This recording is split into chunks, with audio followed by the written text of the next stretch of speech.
I now recognize the ranking member of the Judiciary Committee, the gentleman from Ohio, Mr. Jordan, for his opening statement. Spying. That one word, that's why they're after you, Mr. Attorney General. 15 months ago, April 10th, 2019, in a Senate hearing, you said this sentence, quote, "I think spying on a political campaign is a big deal." Spying on a political campaign is a big deal. It sure is. And since that day,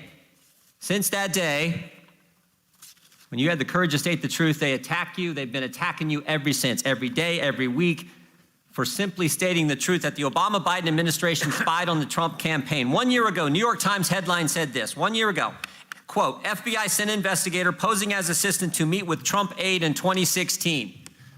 The FBI sent a young lady who used the name Azra Turk to meet Papadopoulos in September of 2016. They sent someone pretending to be someone else to meet a person associated with the Trump campaign. You know what they call that? You know what they call that? Spying. 1 month later, October 2016, they used the dossier to spy on Carter Page. The salacious, unverified dossier, Jim Comey's words, not mine. They took it to the FISA court, didn't tell the courts that the Clintons paid for it, didn't tell the court that the guy who wrote the document, Christopher Steele, had already communicated to the Justice Department that he was, quote, desperate to stop Trump from getting elected. And guess what?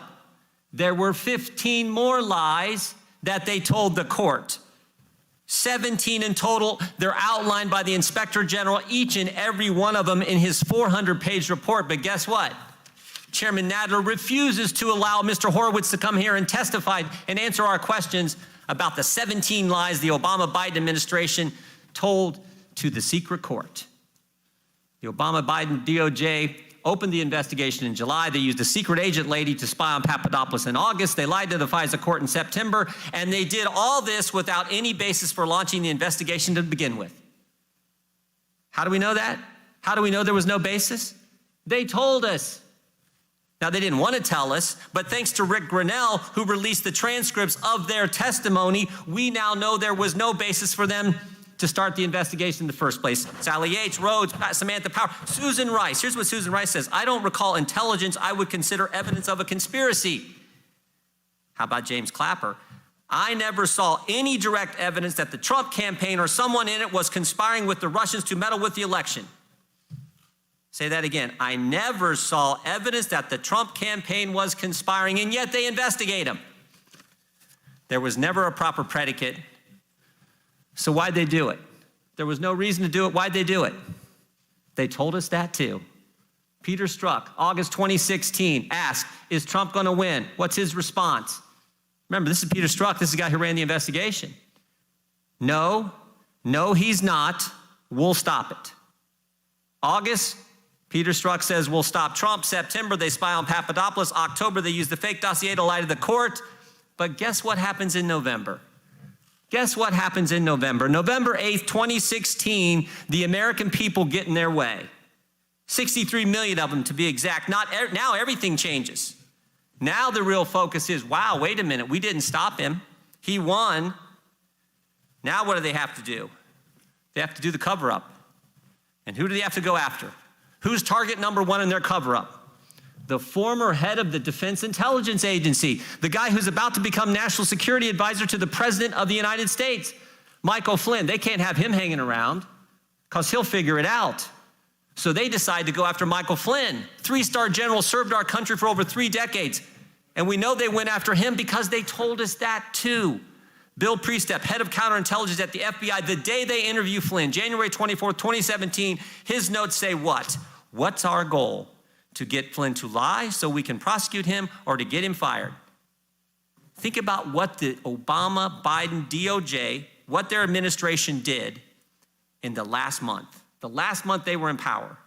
January 4th, the agents investigating Flynn want to drop the case. Comey tells them no. January 5th, they have the now famous meeting in the Oval Office. Obama, Biden, Rice, Comey, all of them are in there. They're plotting their strategy, how they're going to get Flynn. January 6th, Comey goes up to Trump Tower, briefs President-elect Trump on the dossier that they already know is false, just so they can leak it to the press, and the press will write the story that they briefed the president on the dossier.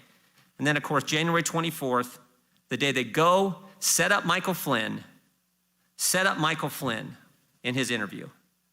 Guess what else they did? Guess what else they did between Election Day and Inauguration Day? That 2-month time, guess what else they did? 38 people, 49 times unmasked Michael Flynn's name. Comey, Clapper, Brennan Biden, 7 people at the Treasury Department unmasked Michael Flynn's name, for goodness sake. And of course, Flynn resigns on February 13th. Flynn resigns on February 13th. Now the cover-up is complete.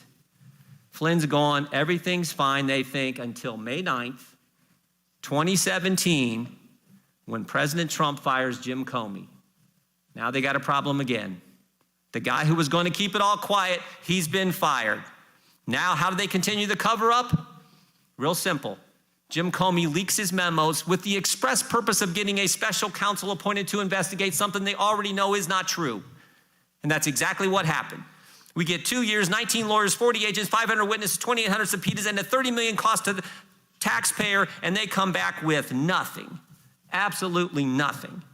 And so all they got left is to attack the Attorney General, who had the courage to state the truth right from the get-go. The first time he testifies after he's confirmed. And you guys attack him every day, every week, and now you filed articles of impeachment against him. It's ridiculous. He had the courage to do what no one else would do at the Justice Department. Sally Yates wouldn't call it spying.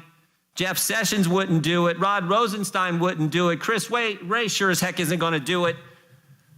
So, Mr. Attorney General, I want to thank you for having the courage to call it what it was, spying. I want to thank you for having the courage to say we're going to get the politics out of the Department of Justice that was there in the previous administration.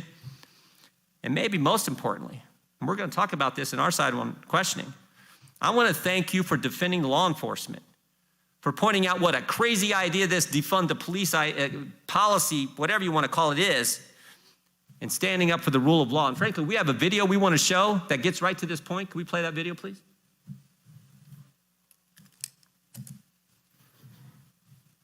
Now, a message from the President of the United States. You have the courage to speak the truth, to do what is right, and to fight for what you believe, and keep doing it.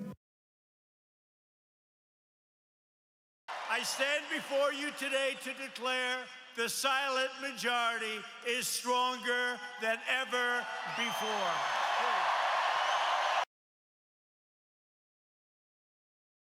Damn bird.